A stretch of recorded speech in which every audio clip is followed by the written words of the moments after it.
Good morning students. तो आज का हमारे जो टॉपिक है +2 के वो है मैकेनिज्म ऑफ एंजाइम कैटालाइसिस।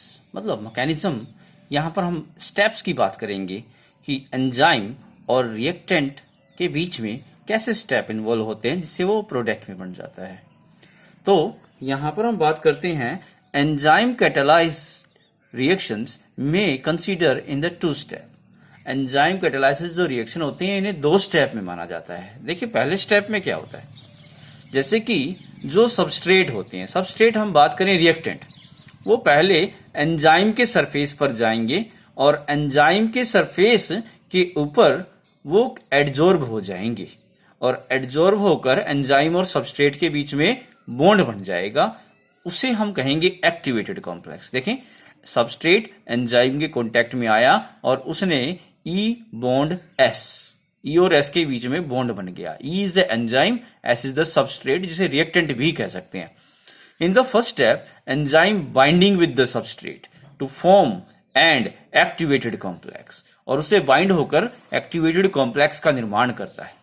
दूसरे स्टेप में क्या हो रहा है कि जो एंजाइम सबस्ट्रेट से जुड़ा है तो एंजाइम ने सबस्ट्रेट को प्रोडक्ट में कन्वर्ट कर दिया। जैसे हमारे शरीर में बात करें तो हमारे भोजन का डिसोसिएशन हो जाता है डाइजेशन के दौरान, तो उसने सबस्ट्रेट को तोड़ दिया, किसमें? प्रोडक्ट में।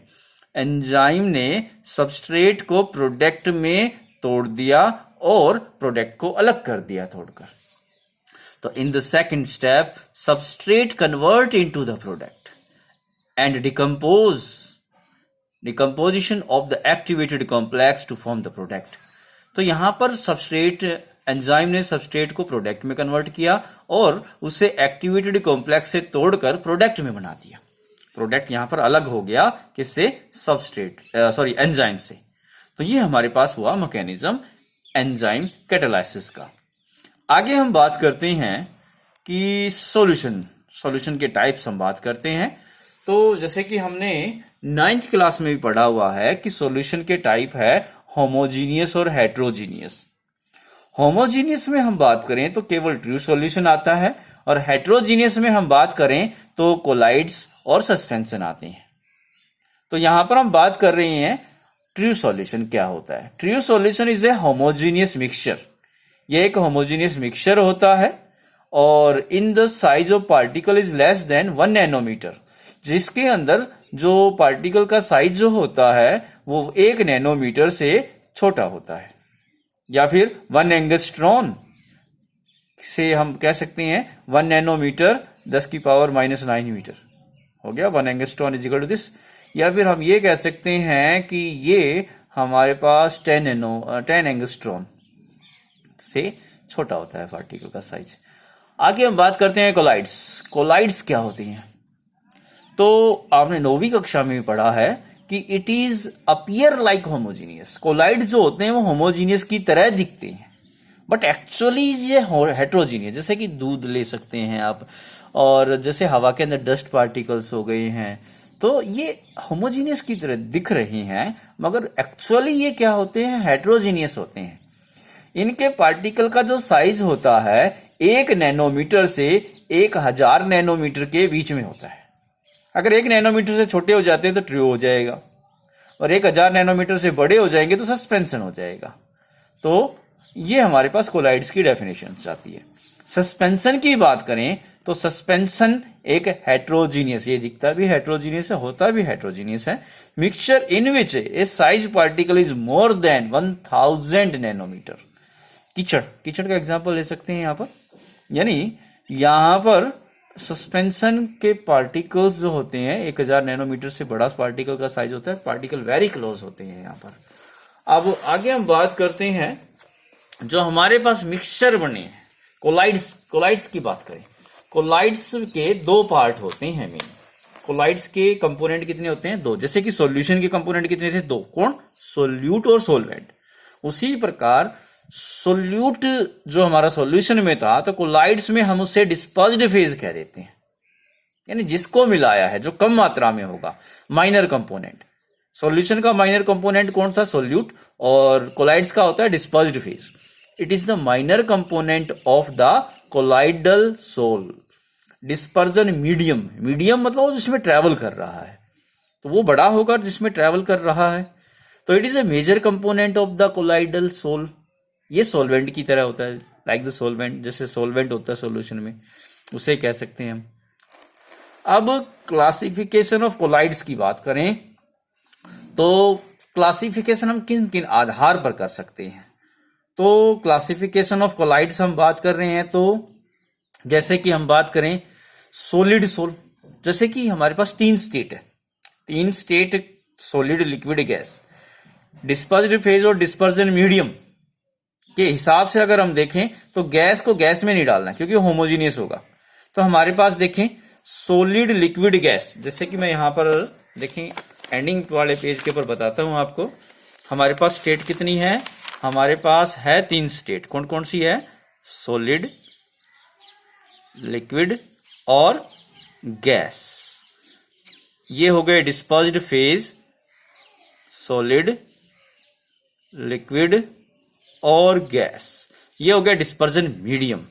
तो देखो सॉलिड को जब सॉलिड में मिला दें, सॉलिड को लिक्विड में मिला दें, सॉलिड को गैस में मिला दें, तो ये हो गए हमारे 3 केस। लिक्विड को सॉलिड में मिला दें, लिक्विड को लिक्विड में मिला दें और लिक्विड को गैस में मिला दें, 3 केस ही आ गए।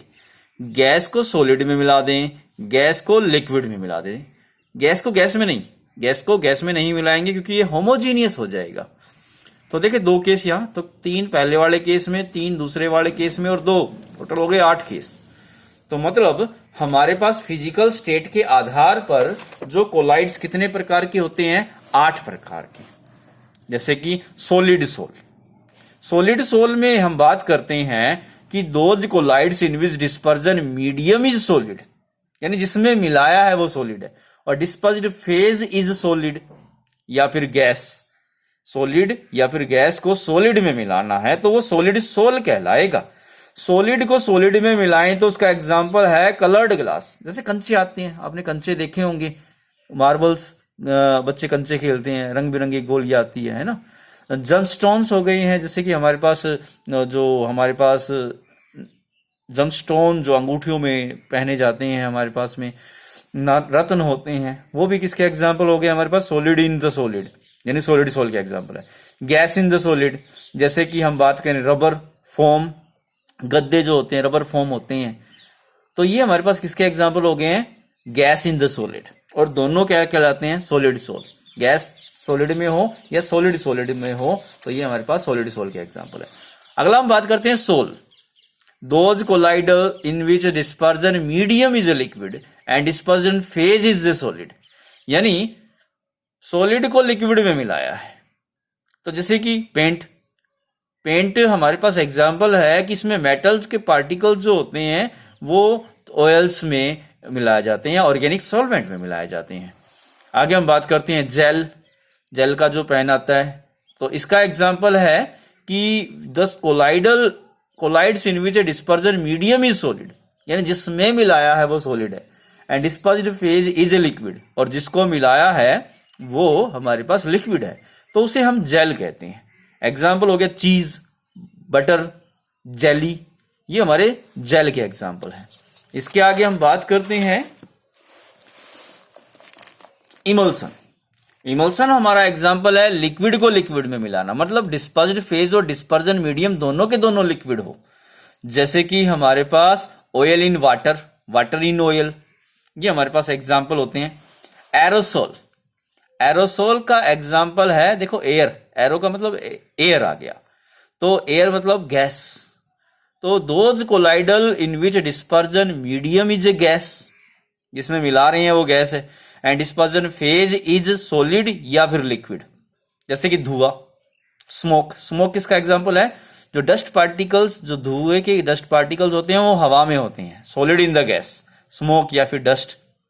या फिर लिक्विड इन गैस का एग्जाम्पल हमारे पास है, जैसे कि मिस्ट, फोग, क्लाउड, धुंध जो होती है, बादल जो होते हैं, इंसेक्टिसाइड स्प्रे, इसमें लिक्विड गैस में मिली हुई होती है, इन्हें हम एरोसोल कहते हैं।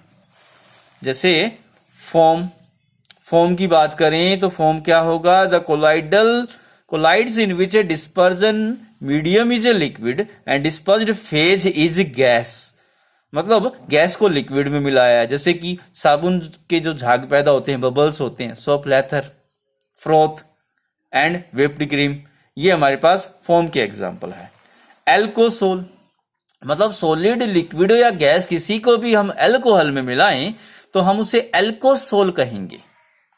तो those colloids in which dispersion medium is alcohol and dispersed phase is solid, liquid या फिर गैस, कोई भी हो सकता है यहाँ पर, आर कॉल्ड द एल्कोसोल।